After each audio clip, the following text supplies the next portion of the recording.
도시의 주류 자체가 이게 이제 그 도시정책실이라는 게 우리가 실이 두 개가 있는데 그 기조실과 이제 그 실이 있는데 이제 우리 저희 상임위 상황에서 도시정책실이라는 게 있잖아요. 그럼 이제 건축이라든지 도시정책, 도시계획 관리, 또 공동주택 뭐 이런 그 부분이 있는데 자연스럽게 사실은 뭐 특별하게 어떤 관심이 있다 자연스럽게 이게 접할 수밖에 없는 상황이에요. 이게 이쪽에 대해서 계속적으로 그 공부를 하고 또 이 부분을 또 이렇게 이제 지역의 어떤 현안이라든지 이런 거를 어차피 또 상임이다 보니까 그쪽에 또 조금 더 관심 있게 이렇게 진행을 하게 되더라고요, 이게. 그래서 저희가 이제 이게 또 어떤 앞으로 이후에 수원시의 도시계획이 어떤 식이에요? 뭐 우리가 지금 2030이니 2040이니 이렇게 지금 진행을 하고 있는데 이제 그런 것들이 앞으로 수원시가 어떻게 그 수원시의 또 먹거리가 어떻게 될 것인가에 대한 것도 하나의 이 도시 이 정책의 어떤 그다음에 또 주택이나 이런 어떤 그런 거하고 밀접한 관계가 있고요.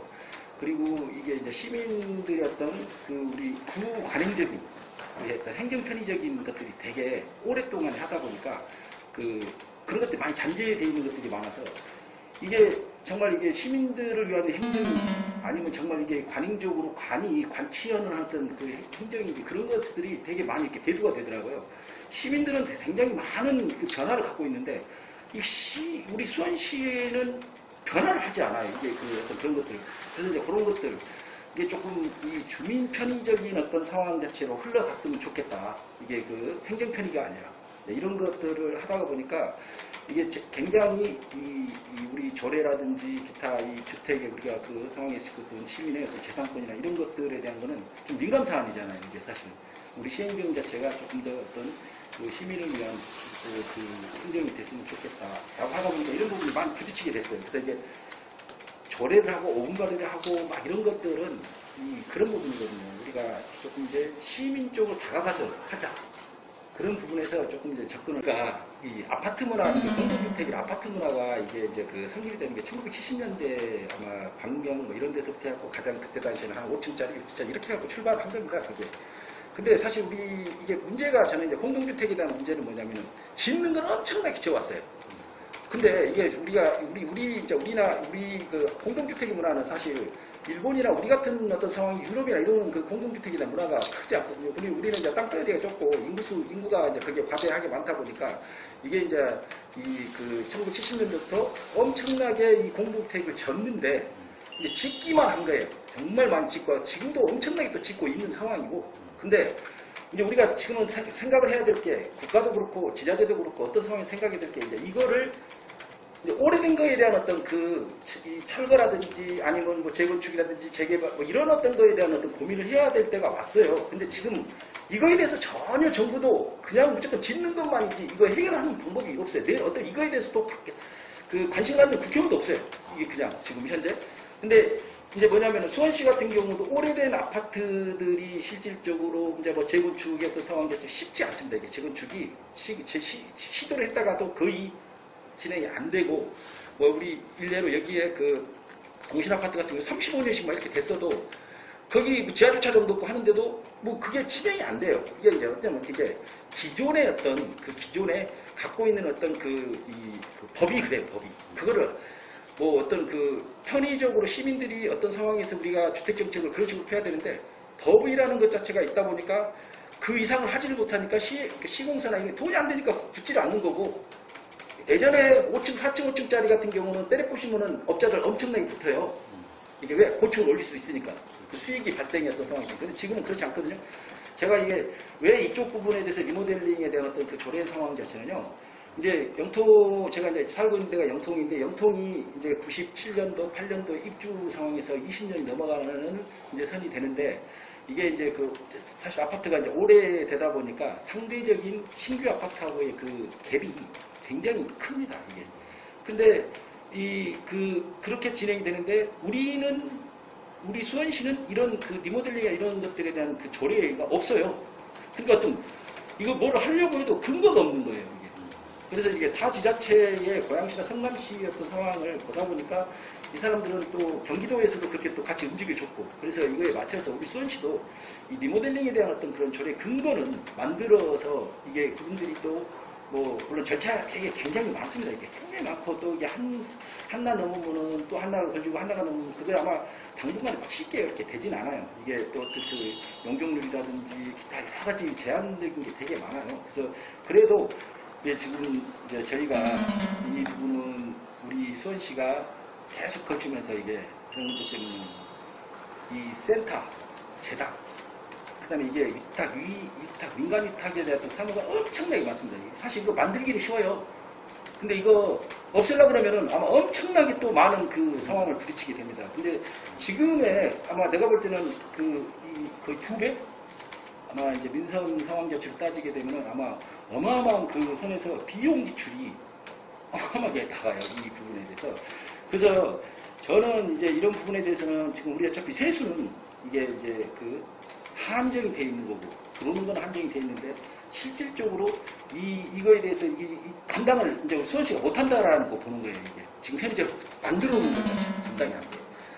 그러다 보니까 지금 부채 비율 상황에서 우리가 지금 4천억 가까이의 부채를 지금 수원시가 안고 있는 어떤 그런 부분이고 이런 부채 비율을 갖고 있다 보니까 우리 수원시의 재정 자립도라든지 이런 재정 자주도라든지 이런 부분 자체가 좀 심각하게 이제 그 발생이 되는 거거든요. 재정 자주도 같은 경우 31개 시군 중에서 수원시가 28이에요. 이거 심각한 거거든요. 사실 경기도에서 최고로 이게 이제 인구 밀집이나 모든 상황을 갖고 있으면서도 불구하고 재정 자주도 자체가 이게 28이라는 거는 정말 여기는 부채 비율이 자꾸 늘어나니까 이런 부분들이 이런 그 선이 생겨나는데 이런 부분에 대해서 조금 더 좀 중심적으로 더 이상 좀 부채에 대한 어떤 부분과 앞으로 우리가 한 6년, 7년 요 정도 되면 다음 차기에 누가 시장이 될지는 모르겠지만 그 시장님은 빚 갚는이라고 어떤 아마 시 행정하는데 어마어마하게 힘들 거라는 거예요.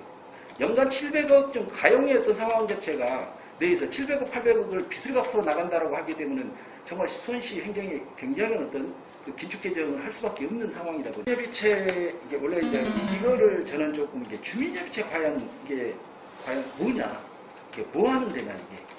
주민협의체의 역할이 뭐고 주민협의체가 이렇게 협의체 구성을 해가지고 하는 목적은 뭐고 이런 거에 대해서 고민을 조금 했었고요. 그래서 이 부분에 대해서 작년 행정사무감사 때 엄청나게 이제 그쪽에서 자행됐던 그 잘못된 어떤 것들을 잡아내고 그 다음에 또 횡령이라고 얘기하시기는 좀 그렇지만은 뭐 없는 것들을 만들어내고 지출을 하고 또 뭐 장학금이나 아니면 뭐 이런 것들에 대한 사업들이 저게 다 저 자료거든요. 저기 있는 것들이 다 저 자료예요.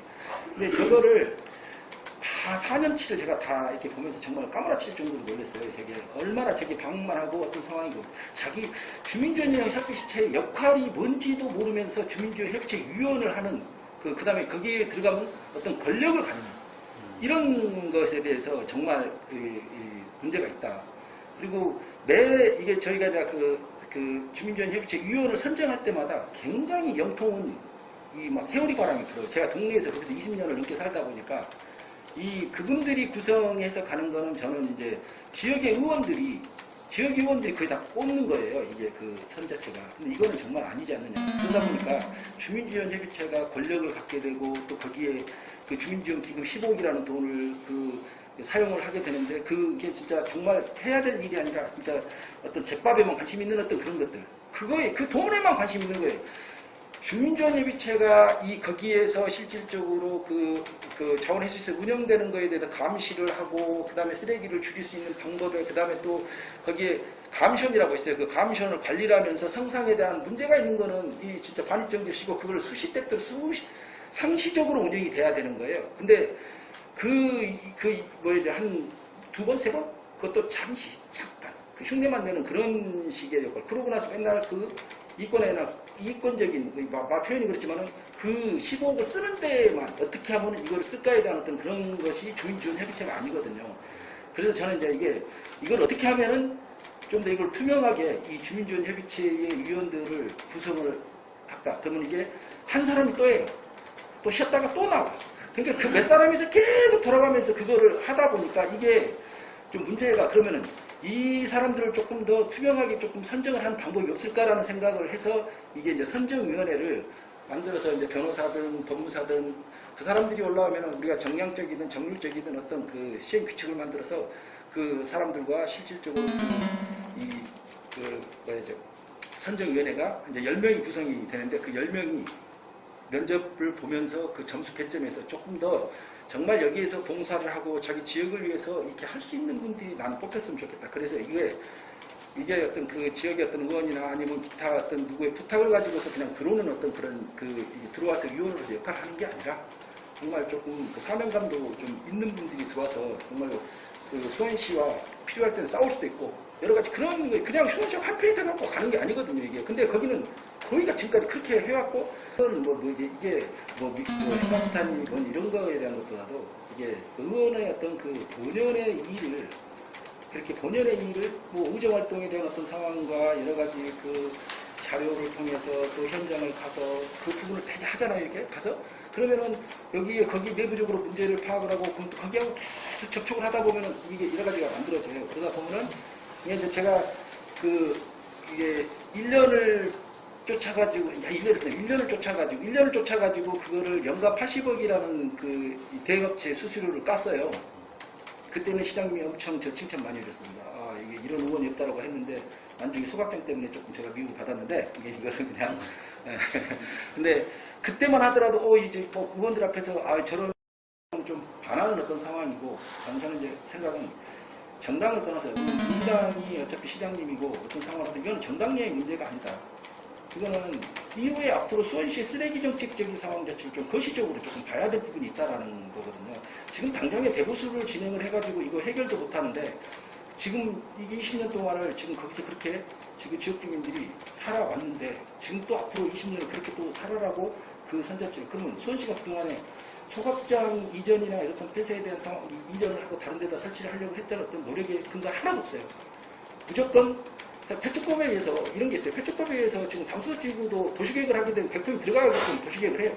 호메식도 100톤이 들어갈 때 있고 광교도 200톤 들어갈 때 있고 그거 다 안 했잖아요. 그리고 다 영통에다 다 쏟아부었잖아요. 그래놓고 나서 무조건 여기를 다시 또 대보수해갖고 쓰겠다라고 하는 거는 명분 자체도 없고 우리 수원시의 환경수로서 환경시장으로서도 그렇게 하면 안 되는 거예요. 그래서 저는 이제 그런 부분에 대해서 자꾸 시장님하고 부딪히는 부분인데 저도 힘들어 죽겠어요. 그런 부분에 대해서. 시장님하고 감히 붙을 수가 있나요, 그게? 근데 너무 무대책이에요. 그냥 무조건 대보수로 한다라고 하는데 대안을 몇 가지를 제안도 하고 막 해봤는데 그냥 무조건 대보수로 다 정해놓고 하니까 이게 어떤 것에 대해서 맨날 궁색한 어떤 내용밖에 안 나오는 거예요. 왜? 거기다 맞춰놓고 모든 걸 진행을 하는 게 민간 거버넌스 상황결제 조직 좀 구성해가지고 시장님한테 시장직 할 때도 그거를 코로나19로 그럴 때보다도 우리 힘겨운 시기를 보내고 있는 우리 수원 시민 여러분께 위로와 격려의 말씀을 드립니다. 시민 생활의 안정에 역점을 두고 이렇게 정책을 펼쳐 나갈 것이며 시민들이 직접적으로 지원할 수 있는 분야가 더욱더 확대되기를 기대하고요. 언제나 수원 시민들의 말씀을 경청하고 또 목소리를 대변하면서 말보다 좀 행동이 빠른 시의원, 그다음에 또 시민의 뜻이 최우선되는 그런 시의원으로서 약속을 드리면서 의정활동을 통해서 시민 여러분께 보답하겠습니다. 시민께서 잠시 빌려주신 권한을 올바르게 사용하겠다는 제 자신과의 약속을 지켜나가기 위해 항상 겸손한 자세로 시민을 위한 실질적인 입법과 제안에 노력하겠으며 항상 그 초심을 잃지 않고 열심히 하겠습니다. 수원시 의회에 대한 많은 관심과 성원을 당부드립니다. 감사합니다.